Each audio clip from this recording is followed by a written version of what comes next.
Olá pessoal, aqui é o professor Robério em mais uma videoaula sobre História, respondendo as questões do Enem. Dessa vez iremos responder as questões do Enem 2018. Então, anteriormente nós estávamos respondendo as questões do Enem 2019 e agora passaremos para as questões do Enem 2018, as questões de História. Então, dessa vez, como já falei, do Enem 2018, e para iniciar é o caderno azul, caderno de questões azul, primeiro caderno. Então, cada ano a gente responde 2 cadernos do Enem. Então, do Enem 2018 serão 2 cadernos, do Enem 2017 mais 2 e assim sucessivamente. Então, sejam todos bem-vindos a mais uma videoaula. Espero que se acomodem. Antes de iniciar a análise das questões, eu peço, por gentileza, que se inscrevam no canal. Se não for inscrito, ative o sino de notificações para que possa receber cada vez mais vídeos que eu for postando. Então, e também peço ao final do vídeo, se for de sua preferência, que dê o like no vídeo. Então, sem mais delongas, sem mais conversas, vamos partir agora para as análises das questões e para as respostas. Lembrando que essa sequência de videoaulas respondendo questões do Enem é para justamente reforçar o modelo de prova que vocês vão encontrar, reforçar como será o Enem 2020, que será em janeiro. Então, se não tiver mudanças, maiores mudanças, então tudo isso é importante para vocês irem se adequando às formas que são pedidas dentro das provas, que são pedidas dentro das questões. Então, nós vamos aqui reforçar cada vez mais esses assuntos, vamos reforçar essas formas dessas questões contextualizadas, assim como já expliquei a vocês no primeiro vídeo dessa sequência de análise de respostas respondendo a questões do Enem. Então, vamos partir agora para a questão de número 68. Vamos ler a questão. O encontro entre o velho e o novo mundo, que a descoberta de Colombo tornou possível, é de um tipo muito particular. É uma guerra ou uma conquista. Como se dizia então, e o mistério continua, o resultado do combate, por que a vitória fulgurante, se os habitantes das Américas eram tão superiores em números aos adversários e lutaram no próprio solo. Se nos limitarmos à conquista do México, a mais espetacular, já que a civilização mexicana é a mais brilhante do mundo pré-colombiano, como explicar que Cortés, liderando centenas de homens, tenha conseguido tomar o reino de Montezuma, que dispunha de centenas de milhares de guerreiros? Então, é um texto extraído do livro A Conquista da América, do Tesvetan Todorov, do historiador Tesvetan Todorov. Pessoal, esse contexto dessa pergunta, ele vai trazendo justamente quando Cristóvão Colombo chegou à América, quando ele chegou na América Central. Quem descobriu a América foi Cristóvão Colombo, aquele navegador genovês que trabalhava a mando da coroa espanhola. Então, o que acontece, pessoal? Aqui vocês conseguem ver uma pergunta contextualizada com relação a Cristóvão Colombo. E aqui vai dizendo como Colombo, como os espanhóis vão conseguir derrotar os povos ameríndios, os povos americanos da América Central, principalmente da região do México, com a figura do general também espanhol Hernán Cortés, e depois vai vir também o Francisco Pizarro.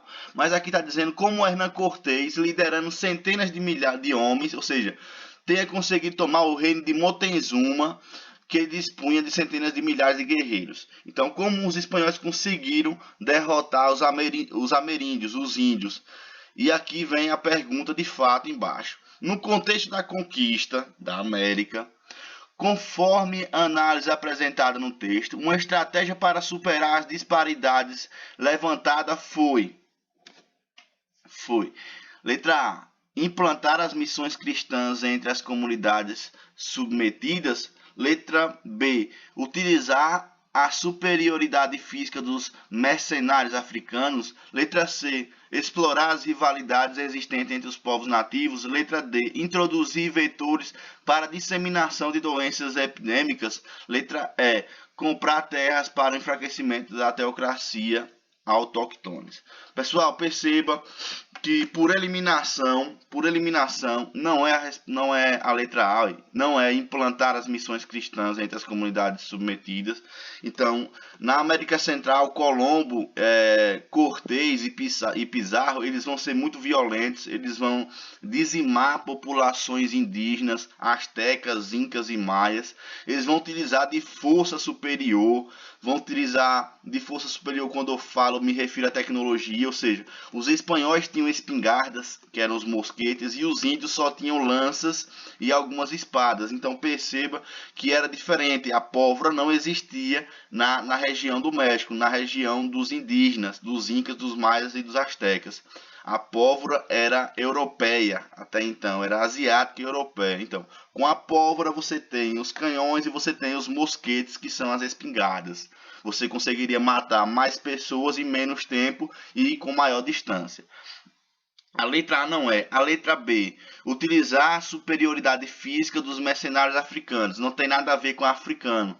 Não tinha africanos dentro dessa conquista americana. Dentro dessa conquista, quando Colombo vai conquistar a América Central, não tinha negros de forma demasiada, só tinha os ameríndios, os índios, incas, maias e astecas. A letra C, explorar as rivalidades existentes entre os povos nativos. Então, a resposta correta é a letra C. Letra C de casa é a resposta correta. Porque, percebam, Cristóvão Colombo, Hernán Cortés e Francisco Pizarro, esses que foram responsáveis por tomar as regiões dos incas, dos maias e dos astecas, eles vão chegar em menor número, assim como o texto está mostrando. Porém, eles vão utilizar a rivalidade já existente entre esses povos indígenas para proporcionar a maior morte deles, dos povos indígenas. Então ele vai utilizar de uma briga já existente entre esses indígenas, entre incas, maias e astecas, entre civilizações, e essas civilizações vão guerrear entre si e vão se matar, vão começar a se matar, e isso vai ser bom justamente para Colombo e para a coroa espanhola. A letra D também não é, e a letra E também não é correta. 68, resposta correta é a letra C de casa. Vamos partir agora para a próxima questão, pessoal. Próxima questão de número 69.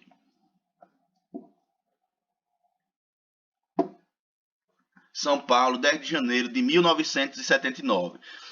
Excelentíssimo senhor presidente Ernesto Geisel, considerando as instruções dadas por Vossa Senhoria de que sejam negados os passaportes aos senhores Francisco Julião, Miguel Arraes, Leonel Brizola, Luiz Prestes, Paulo Schilling, Gregório Bezerra, Márcio Moreira Alves e Paulo Freire, considerando que, desde que nasci, me identifico plenamente com a pele, a cor dos cabelos, a cultura, o sorriso, as aspirações, a história e o sangue destes 8 senhores. Considerando tudo isto, por imperativo de minha consciência, venho por meio desta devolver o passaporte que, negado a eles, me foi concedido pelos órgãos competentes de seu governo. Carta do cartunista Henrique de Souza Filho, conhecido como Renfield, Cartas da Mãe, Rio de Janeiro, Codecre 1981. No referido contexto histórico, a manifestação do cartunista Renfield expressava uma crítica ao a censura moral das produções culturais, limite do processo de extinção política, interferência militar de países estrangeiros, representação social das agremiações partidárias, impedimento de eleições das assembleias estaduais.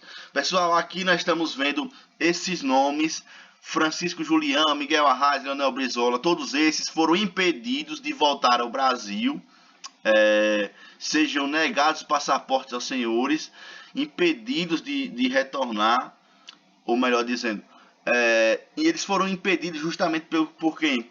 Por Ernesto Geisel. Aqui nós estamos vendo uma carta que foi direcionada ao presidente do Brasil, Ernesto Geisel.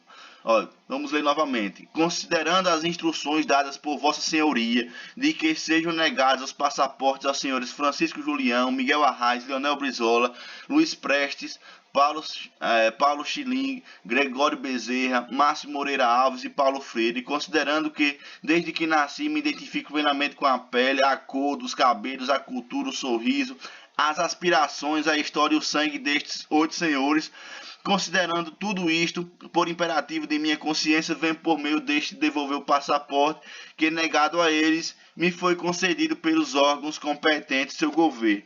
Então, a gente não sabe, na realidade, o que se passava, mas o que fica explícito aqui nessa questão do número 69 é que essas pessoas foram impedidas de pegar seus passaportes para fazer viagens. São pessoas de esquerda, então pessoas de esquerda e de centro-esquerda.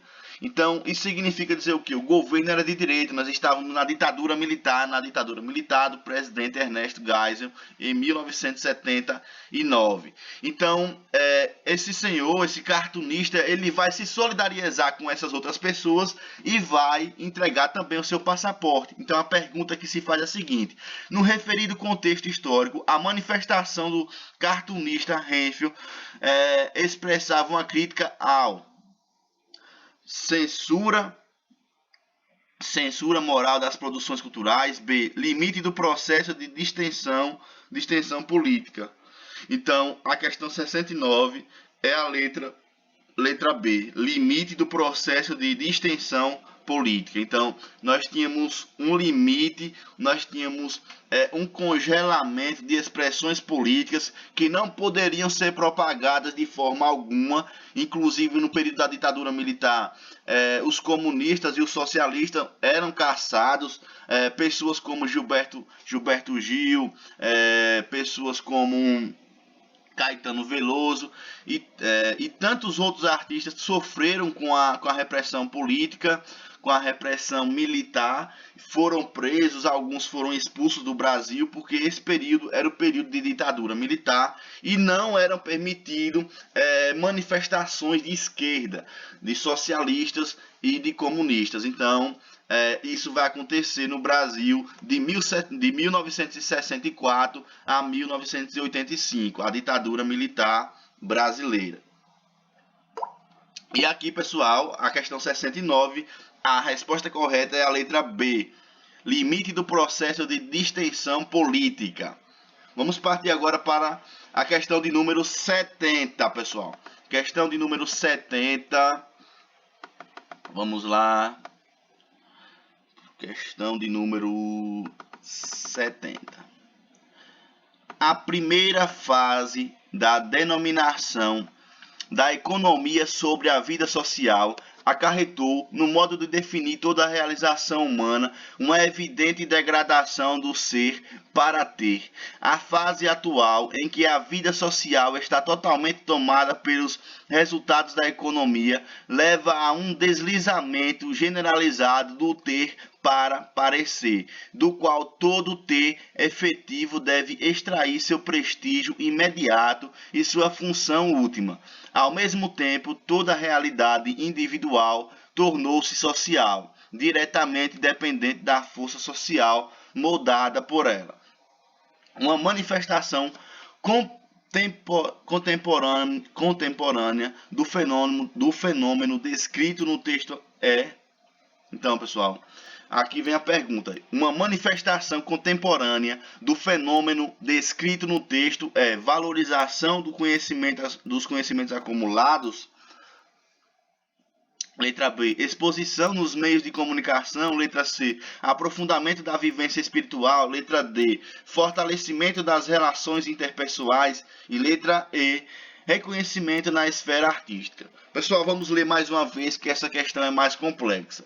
Olha, a primeira fase da dominação da economia sobre a vida social acarretou no modo de definir toda a realização humana, uma evidente degradação do ser para ter. Então aqui é uma crítica ao capitalismo, ao sistema capitalista, onde a gente está vendo que o ser vai dominar, ou melhor dizendo, o ter vai dominar o ser. Então, o capital, as riquezas vão dominar o ser humano. A fase atual, em que a vida social está totalmente tomada pelos resultados da economia, leva a um deslizamento generalizado do ter para parecer, do qual todo ter efetivo deve extrair seu prestígio imediato e sua função última. Ao mesmo tempo, toda a realidade individual tornou-se social, diretamente dependente da força social moldada por ela.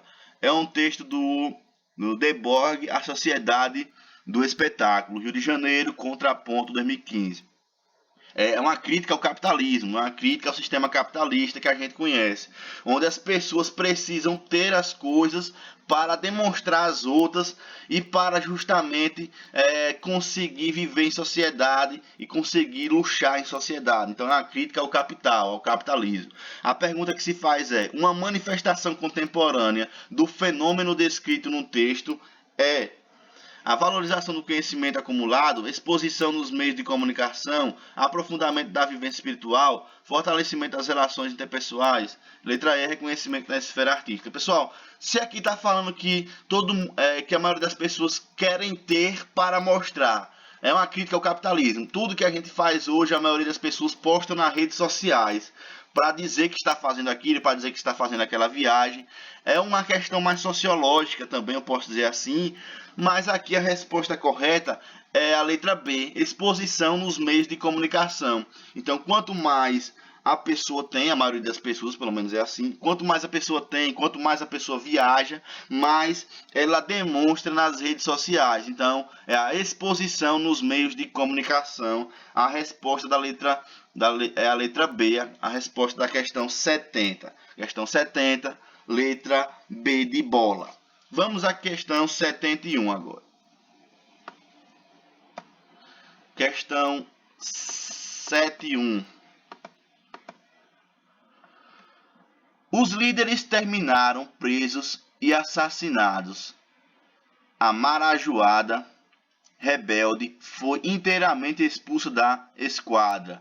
No sentido histórico, porém, eles foram vitoriosos. A chibata e outros castigos físicos infamantes nunca mais foram oficialmente utilizados. A partir de então, os marinheiros, agora respeitados, teriam suas condições de vida melhoradas significativamente. Sem dúvida, fizeram avançar a história.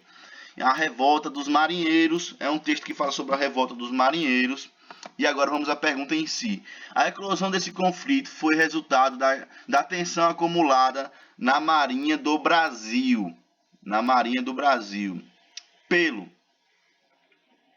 Então, essa é a pergunta que se faz. A eclosão, ou seja, a explosão desse conflito foi resultado da tensão acumulada na Marinha do Brasil. Engajamento na Marinha do Brasil pelo engajamento de civis analfabetos após a emergência de guerras externas. Letra B, insatisfação de militares positivistas após a consolidação da política dos governadores. Letra C, rebaixamento de comandantes veteranos após a repressão à insurreição milenarista. Letra D, sublevação das classes populares do campo após a instituição do alistamento obrigatório. Letra E, manutenção da mentalidade escravocrata da oficialidade após a queda do regime imperial. Pessoal, a resposta correta é a letra E. 71, resposta correta, letra E. Manutenção da mentalidade escravocrata da oficialidade após a queda do regime imperial. A questão é o seguinte, pessoal. O Brasil vai deixar de ser império, o Brasil vai deixar também, vai deixar de ser escravista. Então, a escravidão vai acabar em 1888 e o Brasil, um ano depois, vai deixar de ser império e vai se tornar uma república. Dentro da Marinha do Brasil, a pergunta está dizendo o seguinte: dentro da Marinha do Brasil, a maioria dos marinheiros de baixa patente, ou seja, como se fossem soldados, eles eram negros.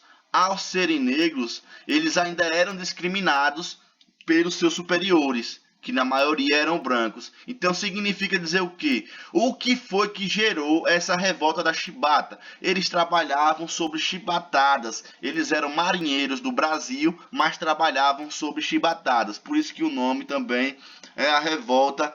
É a revolta da chibata. Então, significa dizer o que, pessoal?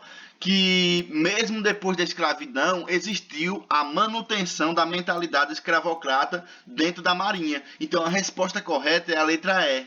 Só você se lembrar que dentro dessa revolta, nós estamos falando de negros que se revoltaram. Então, a manutenção da mentalidade escravocrata. Então, só vai ter essa palavrinha aqui, escravocrata, na questão E. Então, a questão E é a questão correta. É a revolta da chibata, pessoal. Vamos partir agora para a questão de número 72.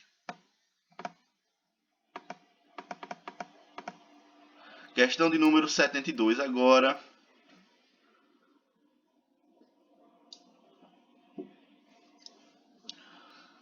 Uma pesquisa realizada por Carolina Levis,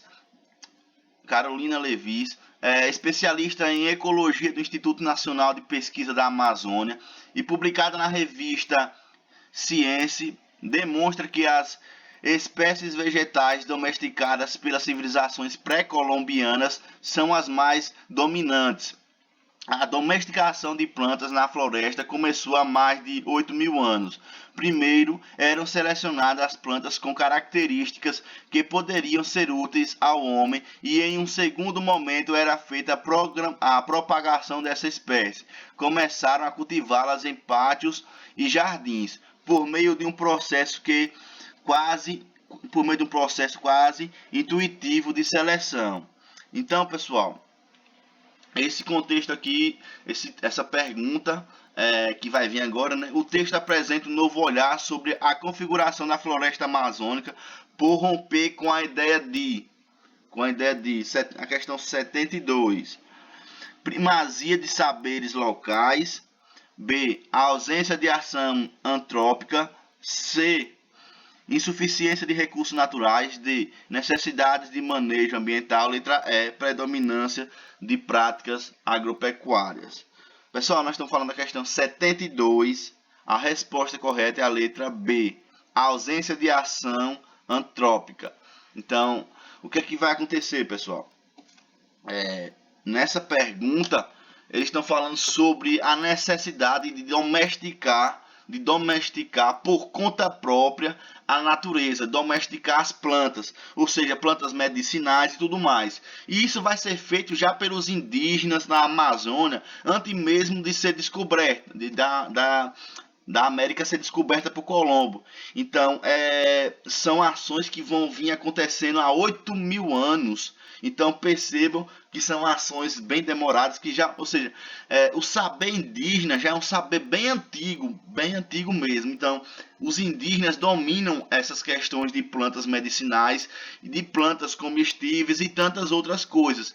Então, a resposta correta da questão 72 é a letra B, a ausência de ação antrópica, que significa dizer a ausência de pessoas de fora que vai mostrar o que se deve fazer dentro daquela determinada sociedade. Então a sociedade vai se virando da forma como pode.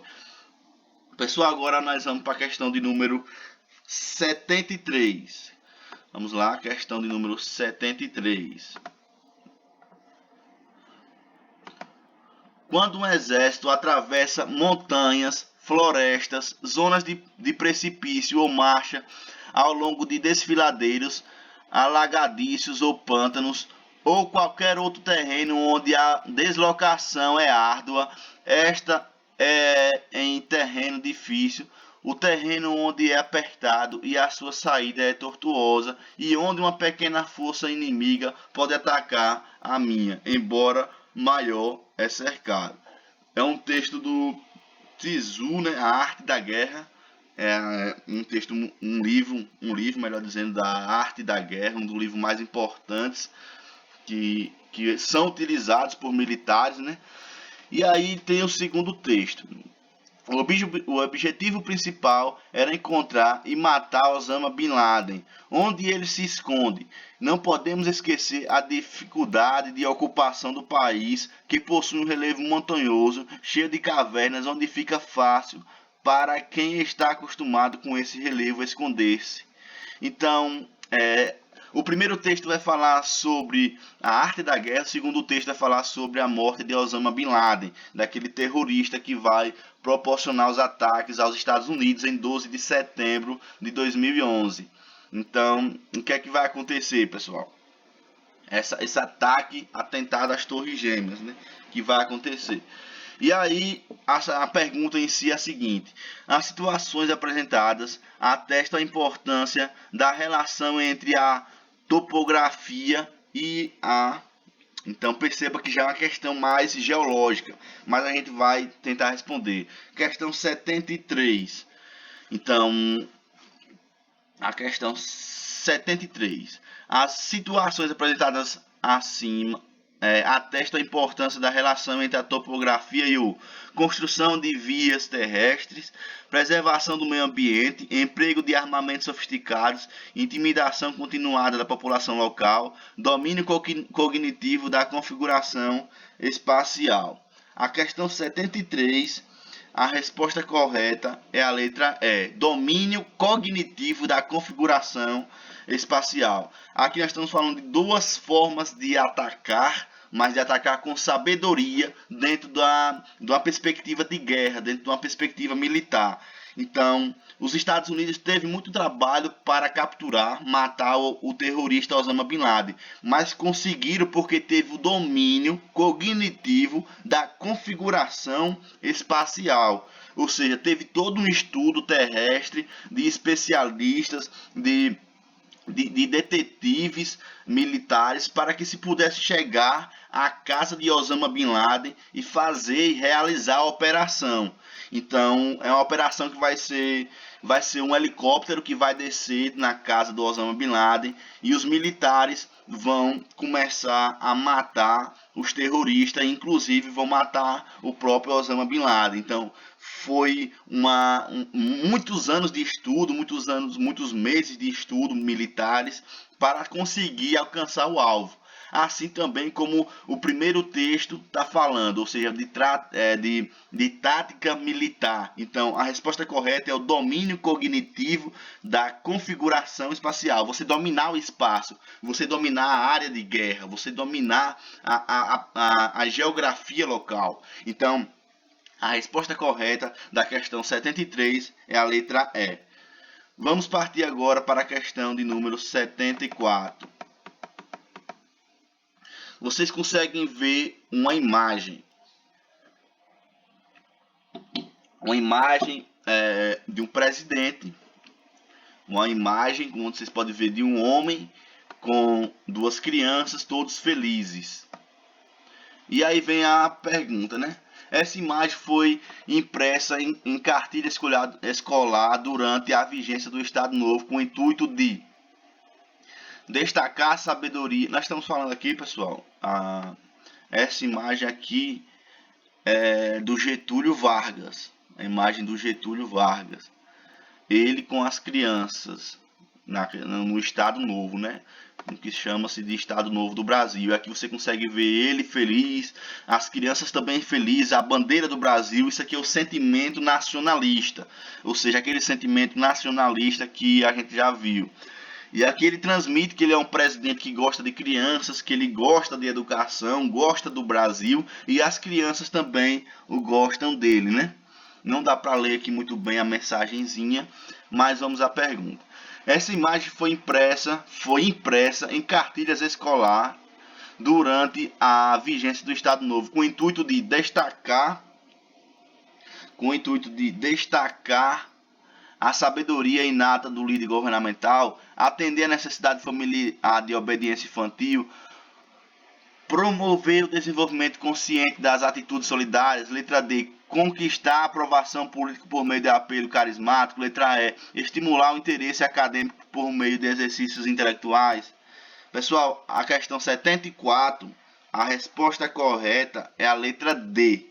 Letra D. Conquistar a aprovação política por meio do apelo carismático. Porque perceba, você consegue ver de cara que é isso, porque ó, ele quer conquistar os políticos e quer conquistar a sociedade. Então, essa imagem que rodou por todas as escolas do Brasil durante o período de Getúlio Vargas, durante o período do Estado Novo, e ele mostrava ser essa pessoa alegre e que gostava de crianças. Então, isso é o que? Isso é política. Então, ele quis conquistar a aprovação política por meio do apelo carismático, por meio do carisma. Então, a questão 74, a resposta correta é a letra D, conquistar a aprovação política por meio do apelo carismático. Questão 75, pessoal, penúltima questão. Os países industriais adotaram uma concepção diferente das relações familiares e do lugar de fecundidade na vida familiar e social. A preocupação de garantir uma transformação integral das vantagens econômicas e sociais adquiridas tem como resultado uma ação voluntária de limitação do número de nascimentos. Em meados do século XX, o fenômeno social descrito contribuiu para o processo europeu de estabilização da pirâmide etária, conclusão da transição demográfica, contenção de entrada de imigrantes. Letra D, elevação do crescimento vegetativo. Letra E, formação de espaços superpovoados. Pessoal, a questão 75, vamos ler novamente. Os países industriais adotaram uma concepção diferente das relações familiares e do lugar da fecundidade na vida real da família e social. A preocupação de garantir uma transmissão integral das vantagens econômicas e sociais adquiridas tem como resultado uma ação voluntária de limitação do número de nascimentos. Então, o que é que vem dizer essa questão, pessoal? Vem dizer que esses países industriais, os pais vão ter, as pessoas, melhor dizendo, as mulheres, o casal, ele vai pensar duas vezes antes de ter vários filhos. Ele quer ter, na maioria das vezes, um filho único, para conseguir passar os seus bens para ele e ele não ter necessidades. Então, nós estamos falando aqui de etaridade, né? Então, a resposta correta é a letra B, a conclusão da transição demográfica. Então, essa questão 75, a resposta correta é a letra B. 75, letra B, conclusão da transição demográfica. Porque, perceba, eles não vão querer aumentar a demografia, eles não vão querer aumentar o número de pessoas, eles vão querer exclusivamente passar os seus bens para o seu único filho. E dessa forma não vão querer ter tantos filhos assim, né? Então, a questão 75, a resposta correta da questão 75 é a letra B. Vamos partir agora para a última questão do dia de hoje, da aula de hoje. Código Penal dos Estados Unidos do Brasil, 1890. Dos crimes contra a saúde pública, artigo 156. Exercer a medicina em qualquer dos seus ramos, a arte dentária ou a farmácia, praticar a homeopatia, a dosimetria, o hipnotismo ou magnetismo animal, sem estar habilitado segundo as leis e regulamentos. Artigo 158. Ministrar ou simplesmente prescrever como meio curativo para o uso interno ou externo e sob qualquer forma preparada, substância de qualquer dos reinos da natureza, fazendo ou exercendo assim o ofício denominado curandeiro. No início da Primeira República, no Brasil, a legislação penal vigente evidenciava o... Pessoal, percebam, aqui nós estamos falando de duas práticas, práticas médicas e práticas de curandeirismo. Então, era proibido no Brasil você dizer que era médico sem ser, ou seja, você fazer algumas cirurgias e tudo mais. Além do mais, você preparar medicamentos para dar às pessoas, como em meio de floresta, por exemplo. Você tem lá as suas ervas e você vai aplicar as ervas em outra pessoa. Isso também era ilegal. Então tá falando dessas duas práticas. A prática de fazer cirurgias no artigo 156 e a prática de curandeirismo no artigo 158. Aí vem a pergunta: no início da Primeira República no Brasil, a legislação penal vigente evidenciava o negligência das religiões cristãs sobre as moléstias. Letra B, desconhecimento das origens das crenças tradicionais. Letra C, preferência da população pelos tratamentos alopáticos. Letra D, abandono pela comunidade das práticas terapêuticas de magia. Letra E, condenação pela ciência dos conhecimentos populares de cura. Então, pessoal, você está vendo aqui na prática que a resposta da questão 76 é a letra E. Então, condenação pela ciência dos conhecimentos populares de cura. Então, eles vão falar, a ciência vai condenar o conhecimento popular. Então, perceba que a única resposta que está falando isso é a letra E. A alternativa correta é a letra E. Questão 76, letra E, a resposta correta. Pessoal, então, finalizamos aqui mais uma fase de responder essas questões do Enem 2018. Então nós vamos responder mais uma prova do Enem 2018 mais para frente, eu acho que na próxima semana. Então espero que vocês tenham gostado da aula de hoje, dessa conversa que a gente teve hoje, analisando essas perguntas e respostas. E espero que vocês se inscrevam no canal, ativem o sino de notificações e, se for da sua preferência, dê o like. Então, aqui é o professor Robério, professor de História, e muito obrigado por ter ficado até aqui e um abraço, até a próxima aula.